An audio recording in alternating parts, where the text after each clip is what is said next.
ಕರ್ನಾಟಕ ಸರ್ಕಾರವು ಇತ್ತೀಚೆಗೆ ಒಂದು ಉತ್ತಮವಾದ ಯೋಜನೆಯನ್ನು ಜಾರಿಗೆ ತಂದಿದೆ. ಪ್ರತಿ ಗ್ರಾಮ ಪಂಚಾಯತಿ ವ್ಯಾಪ್ತಿಯಲ್ಲಿ 100 ಯುವಕರನ್ನು ಒಳಗೊಂಡಂಥ ಜೋಡೋ ಭಾರತ್ ಅನ್ನುವಂಥ ಒಂದು ಕಾರ್ಯಕ್ರಮವನ್ನು ಹಮ್ಮಿಕೊಂಡಿದೆ. ಎಲ್ಲ ಯುವಕರಿಗೆ ಒಂದು ಆರೋಗ್ಯ ಇರ್ಬೋದು, ಪರಿಸರ ಸ್ವಚ್ಛತೆ ಇರ್ಬೋದು ಮತ್ತು ಇತರ ವಿಷಯಗಳ ಮಾಹಿತಿಯನ್ನು ಕೊಡ್ತಾ ಇದೆ. ಆ ಕಾರಣದಿಂದ ಎಲ್ಲ ಯುವಕರು ಇದರ ಹೆಚ್ಚಿನ ಸದುಪಯೋಗವನ್ನು ಪಡೆದುಕೊಳ್ಳಬೇಕು.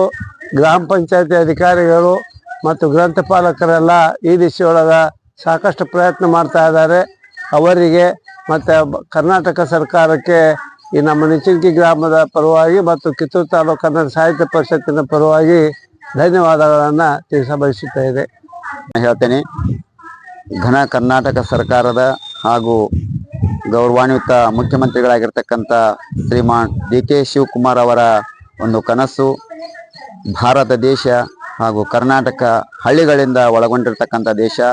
ಹಳ್ಳಿಗಾಡಿನ ಎಲ್ಲ ಯುವಕರು ಒಂದು ಸಂಘಟನೆ ಒಳಗೆ ಬಂದ ಹಳ್ಳಿಯ ಸ್ವಚ್ಛತೆ ಇರ್ಬೋದು, ಕ್ರೀಡೆಗಳಿರ್ಬೋದು, ಗ್ರಾಮೀಣ ಕ್ರೀಡೆ ನಂತರ ಸಾಂಸ್ಕೃತಿಕ ಕಾರ್ಯಕ್ರಮಗಳನ್ನು ಆಯೋಜನೆ ಮಾಡಲು ಗ್ರಾಮ ಪಂಚಾಯತ್ ವತಿಯಿಂದ ಗ್ರಾಮ ಪಂಚಾಯತ್ ವ್ಯಾಪ್ತಿಯ ಎಲ್ಲ ಊರುಗಳಿಂದ 100 ಯುವಕರನ್ನು ಸಂಘಟನೆ ಮಾಡಿ ಪರಿಸರ ಸ್ವಚ್ಛತೆ, ಆರೋಗ್ಯ ರಕ್ಷಣೆ ಹಾಗೆಯೇ ಸಾಮಾಜಿಕ ಚಟುವಟಿಕೆಯಲ್ಲಿ, ಧಾರ್ಮಿಕ ಚಟುವಟಿಕೆಯಲ್ಲಿ ಅವರು ಪಾಲ್ಗೊಳ್ಳುವಂತೆ ಉತ್ತೇಜನ ಮಾಡ್ತಾ ಇದ್ದಾರೆ. ಇದಕ್ಕೆ ಸರ್ಕಾರದವರು ಬಹಳ ಸಹಾಯ ಸಹಕಾರಗಳನ್ನು ಕೊಡ್ತಿದ್ದಾರೆ. ನಮ್ಮ ಗ್ರಾಮ ಪಂಚಾಯತಿಯ ಅಭಿವೃದ್ಧಿ ಅಧಿಕಾರಿಗಳು, ಕಾರ್ಯದರ್ಶಿಗಳು, ಎಲ್ಲ ಸರ್ವ ಸಿಬ್ಬಂದಿ ಹಾಗೂ ಗ್ರಂಥಪಾಲಕರು ತಮ್ಮ ಮನೆಗೆ ಬಂದಾಗ ಮಕ್ಕಳನ್ನು ಉತ್ತೇಜಿಸಿ ಈ ಸಂಘಟನೆಗೆ ಸೇರ್ಪಡೆ ಮಾಡಿ ಈ ಕಾರ್ಯಕ್ರಮವನ್ನು ಯಶಸ್ವಿಗೊಳಿಸಬೇಕು ಅಂತ ಹೇಳಿ ನಾವು ಗ್ರಾಮ ಪಂಚಾಯತ್ ವತಿಯಿಂದ ಅವರನ್ನು ಕೋರ್ತಾ ಇದ್ದೇವೆ. ಅವರ ಸಹಕಾರಕ್ಕಾಗಿ ತುಂಬ ಹೃದಯದ ಧನ್ಯವಾದಗಳನ್ನು ಕೂಡ ಹೇಳ್ತೇವೆ.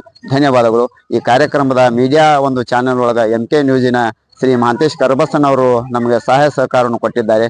ಅವರಿಗೂ ಕೂಡ ಗ್ರಾಮಸ್ಥರ ವತಿಯಿಂದ ತುಂಬ ಹೃದಯದ ಧನ್ಯವಾದಗಳು.